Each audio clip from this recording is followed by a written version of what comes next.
By the time I finished reading the judge's order out loud, my own family stopped calling me sweetheart and started calling me a threat. But the day everything began, I was just standing in my driveway with groceries, staring at a front door that no longer recognized me. My key slid in, it wouldn't turn. The porch light blinked like it was hesitating. I stood there in the early evening heat, sweat on my neck, paper bags digging into my fingers, listening to my neighbor's sprinkler click and hiss, like nothing in the world had changed, except my lock had. I tried again, slower, like patience could convince metal. Still nothing. The deadbolt was new, bright, almost smug, and taped across the middle of my storm door, right at eye level, was a strip of printer paper that said, "Please do not enter. Safety plan in effect." My stomach didn't drop. That's what scared me most. It just tightened, like my body had been bracing for weeks and finally got permission to stop pretending. I set the groceries down, sat on the top step, and looked at the street like I was waiting for a bus. My name is Waverly.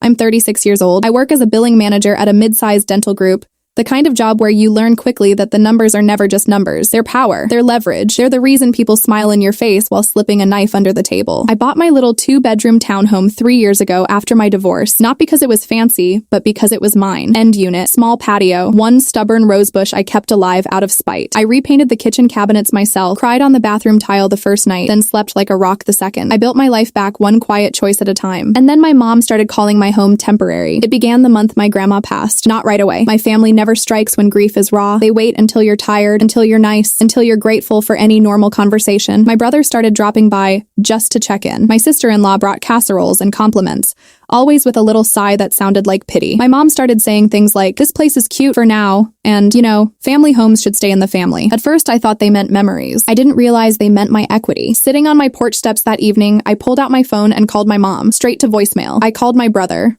1 ring, then 2. Then he answered, too quickly, like he'd been waiting. "Hey," my brother said, breathy, artificial. "You're home early." "I'm on my porch," I said. My voice came out calm, like it belonged to someone else. "My key doesn't work." A pause, just long enough to hear a door close on his end. "Okay," my brother said carefully. Don't go inside." "I can't go inside." Another pause. Then, softer. "We need to talk." "Whose lock is on my door?" "You're upset. I get it. But this is for the best." "For who?" I asked, and I surprised myself with how steady that sounded. I heard my sister-in-law in the background, low and urgent, like a stage whisper. Then my brother said, "Just stay there. We're coming." I didn't threaten the police. I didn't call a locksmith. I didn't scream. I sat on that step and watched the sun crawl down the siding like it was trying to leave without being noticed. Because the truth was, I had known something was coming. Not the lock, not the paper on the door, but the moment when my family stopped asking and started taking. While I waited, my phone buzzed with a new email notification. The sender made my mouth go dry. Human Resources. Subject line, immediate meeting request. My thumb hovered over it. My heartbeat picked up, not from fear, but from recognition, like a pattern finally snapping into focus. My family wasn't just messing with my door. They were moving on multiple fronts. Home, money, social, work. I clicked. The email was polite in the way that means dangerous. It said concerns had been raised about my well-being and fitness for duty. It said an employee had reported disturbing behavior. It said the meeting would include my supervisor and someone from compliance. I stared at the screen until the words blurred. Then I laughed once quietly because it was either that or throw up. My brother's car pulled up 10 minutes later, too fast for a neighborhood full of kids. My sister-in-law got out first, holding a manila folder like a shield. My brother followed, hands out, palms up, the universal gesture for "I'm not the bad guy here." My mom's car pulled in right behind them, so my voicemail wasn't a missed call. It was a decision. My mom climbed out slowly, expression already arranged, not worried, not confused, prepared. My sister-in-law stepped onto the porch like she owned it. "We didn't want it to come to this," my sister-in-law said, eyes glossy, voice trembling in all the right places, "but we have to keep everyone safe." "Everyone?" I repeated. "From me?" My brother sighed, long and heavy, like my existence exhausted him. "You've been spiraling," my brother said. "We've been trying to help by changing my locks." My mom clasped her hands at her chest. "Honey, the neighbors have been noticing things." The neighbor across the street chose that exact second to step outside with a trash bag and freeze mid-motion, suddenly fascinated by the sky. My face heated, not because I was guilty, but because my family had dragged this into the open on purpose. They wanted witnesses. They wanted a story that could spread faster than the truth. My sister-in-law opened the manila folder and pulled out a stack of papers, crisp and confident. "We got an emergency petition," my sister-in-law said. "Temporary protection, just until you're stable." I held out my hand. "Let me see." My sister-in-law didn't hand it over. That told me everything. My brother stepped forward. "You don't need to read it. It's legal." My mom's eyes did that tight little squint she uses when she's about to say something cruel in a sweet voice. "You know your grandma would be heartbroken," my mom said. "After everything the family has done for you." There it was, the hook they always use. Debt. Obligation, shame. My stomach tightened again, but I kept my face blank. Silence is a weapon when you stop being afraid of it. "I'm going to say this once," I said quietly. "No one has the right to lock me out of my own home." My brother's jaw flexed. We do when you're not safe. I looked straight at my mom. Did you sign this? My mom's gaze flicked away for half a second. That half second was a confession. A car door slammed across the street. My neighbor's husband had stepped outside too now, pretending to check the mailbox with intense focus. My sister-in-law noticed them and turned her body slightly, angling the folder so the paper could be seen from the sidewalk, like evidence. Like theater. Then my sister-in-law said the line that was meant to end the conversation. We're moving you out tonight. I blinked once. Where? My brother gave a practiced smile. The kind that looks caring until you realize it never reaches the eyes. A place with supervision, my brother said. Meals, staff, structure. You'll actually be happier. And my home, I asked? My sister-in-law answered too quickly. We'll handle it. We'll keep it in the family. My mom nodded, like this was merciful, like theft with a prayer on top. I stood up slowly, brushing my palms on my jeans. My groceries were still on the porch, eggs sitting in the heat. Bread going soft. It felt symbolic in a way I didn't have time to unpack. Okay, I said. All three of them paused, because okay wasn't on their script. My brother blinked. Okay? I gave a small nod, like I was tired, like I was finally yielding. If this is what you want, I said softly, then do it the right way. My sister-in-law exhaled, relieved, already tasting victory. My mom stepped closer and touched my arm with a gentleness that made my skin crawl. Thank you, my mom whispered. This is for the best. I let my face soften. I let my shoulders drop. I let them believe I was folding. Inside my pocket, my phone buzzed again. A new text. This one from a number saved under a name my family didn't know existed. I'm outside. Don't look at me. Keep playing it calm. My throat went tight, but I didn't react. I just stared at my brother and said, I need my purse. It's inside. My brother shook his head immediately. Not alone. Fine, I said. Come with me. My sister-in-law reached into the folder and pulled out a small keyring, then dangled it like a reward. We'll get your things, my sister-in-law said, smiling with pity. You just need to cooperate. And then, right on cue, my sister-in-law's phone rang. My sister-in-law answered on speaker, too eager to keep her hands full of control. A man's voice came through, professional, bright. Hi, this is the leasing office.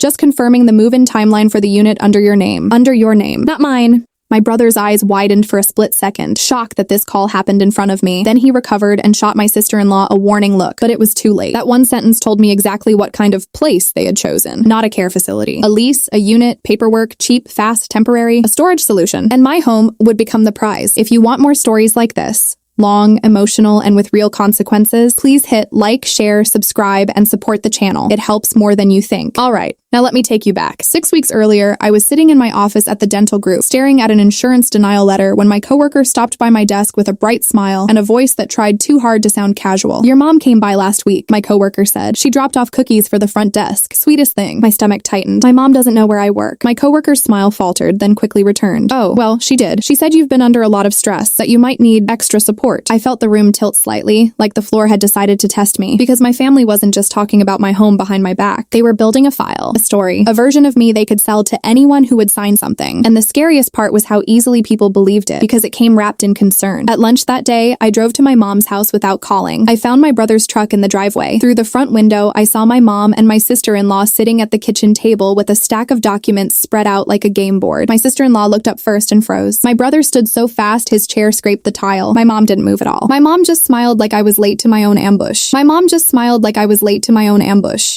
My sister-in-law slid a page toward herself, quick but not quick enough. I saw my address at the top. I saw my name in the middle. I saw a signature line at the bottom that looked like it had been copied from somewhere older. Cleaner, safer. My brother stepped in front of the table like his body could block my eyes. This isn't what it looks like. It looks like paperwork with my name on it, I said, and my voice stayed level. So tell me. What is it? My mom patted the chair across from her. Sit down, honey, you're upset. I didn't sit. My sister-in-law forced a gentle tone. We're trying to prevent a crisis. What crisis? I asked. Me paying my own mortgage? Me going to work? Me existing without asking permission? My brother's face tightened. You've been unpredictable. Because I don't do what you want, I said. My mom leaned forward, eyes glossy with fake sorrow. After Grandma passed, you changed. You got hard. There it was. They weren't just taking my home. They were rewriting my personality like a legal strategy. My sister-in-law lifted the stack of papers and tapped it once, like a gavel. This is a safety plan. Temporary. Until you get evaluated. I stared at her. Evaluated by who? My brother answered too quickly. A doctor, a counselor, someone qualified. And who picked them? Silence. My mom stood up and reached for my hands. I pulled back before she could touch me. Her smile slipped, just for a heartbeat. Under it, there was irritation. Like I was being difficult by refusing to be stolen politely. You're making this bigger than it is, my mom said. We're family. No, I said quietly. You're a group. My sister-in-law's cheeks flushed. Excuse me? A group that decided my life was easier to manage if I wasn't in it, I said, eyes moving across the table. So you made a story about me, and you're hoping the world believes it. My brother slammed his palm down. Stop acting like a victim. I watched his hand on my mom's table, the way his wedding ring caught the light, the way his fingers shook, not from fear of losing me, from fear of losing the plan. I took one slow breath and did the thing they never expected from me. I smiled. Okay, I said. All three of them blinked, startled again. I'll cooperate, I said, soft and agreeable. I just need a few things done first. My mom's shoulders loosened. My brother exhaled like he'd won. My sister-in-law's eyes brightened with the kind of relief that only comes when you think your trap finally closed. What things? My mom asked, already sounding triumphant. First, I said, I want everything in writing. Every step, every name, every place you're sending me. My sister-in-law nodded. Of course. Second, I said, I want to call my supervisor myself and tell them I'm taking time off for medical reasons. No rumors. No guessing. My brother hesitated, then nodded. Fine. And third, I said, I want you all to look me in the eye and tell me what happens to my home while I'm getting evaluated. My mom's smile returned. We'll keep it safe. My sister-in-law added, sweet as syrup. We'll keep it in the family. I nodded like that soothed me. Then I reached into my purse and pulled out my phone. Say that again, I said, thumb hovering over the screen. My brother's eyes narrowed. Why? Because I'm anxious, I lied. Hearing it helps. My mom straightened her cardigan like she was preparing for a camera. We're keeping it in the family,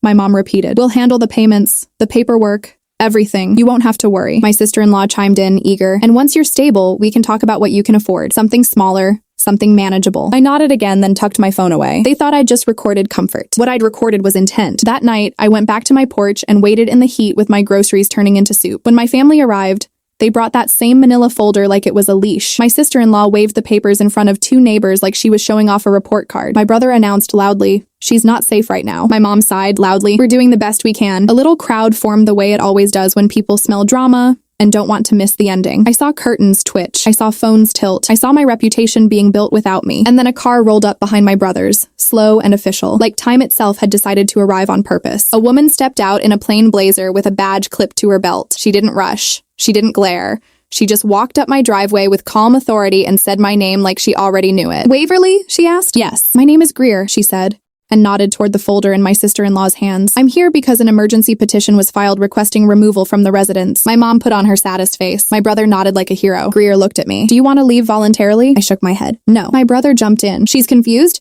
She doesn't understand what's happening. Greer held up a hand without even looking at him. Ma'am, she said to me.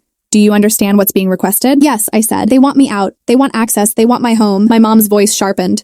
We want you alive. Greer's eyes flicked to my door. The locks were changed. My brother answered too fast. For safety. Greer's mouth didn't move, but something in her expression cooled. Who changed them? My sister-in-law lifted her chin. We did. We're family. Greer turned slightly, like she was lining up facts in her mind. You changed locks on a residence you do not legally own, she said, calm as weather. And you posted a notice instructing the occupant not to enter. My mom's eyes widened. It was precautionary. Greer nodded once, then reached into her bag and pulled out a different packet of papers. Before I came here, she said, I was provided additional documentation by the respondent. I've reviewed it. My brother's face drained. Greer read, title freeze request filed.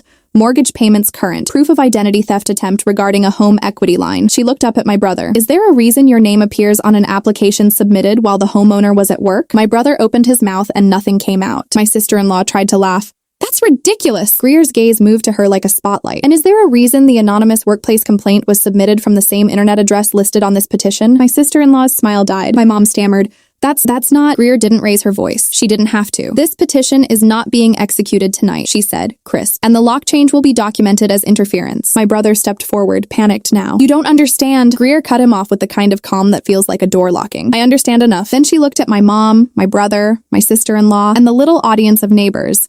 And she said clearly, if anyone has concerns about Waverly's safety, they can file them properly. But manufacturing a crisis to obtain housing access is not care. It's control. My mom's mouth fell open. My brother's shoulders sagged like his spine suddenly remembered gravity. My sister-in-law clutched the folder to her chest like it could hide her. Greer turned to me again. Do you want them trespassed from your property tonight? I held my mom's eyes and kept my face neutral. Silent revenge doesn't look like rage. It looks like choices. Yes, I said. The word landed like a slap, not because it was loud, but because it was real. Greer nodded, then spoke into her radio. Another unit arrived a few minutes later. My family started pleading, talking over each other, trying to repaint themselves as worried angels. But the neighbors weren't watching concern anymore. They were watching consequences. My mom tried to touch my arm as they walked her back. You're doing this to us, my mom whispered. I leaned in close so only she could hear. No, I whispered back. You did this to me.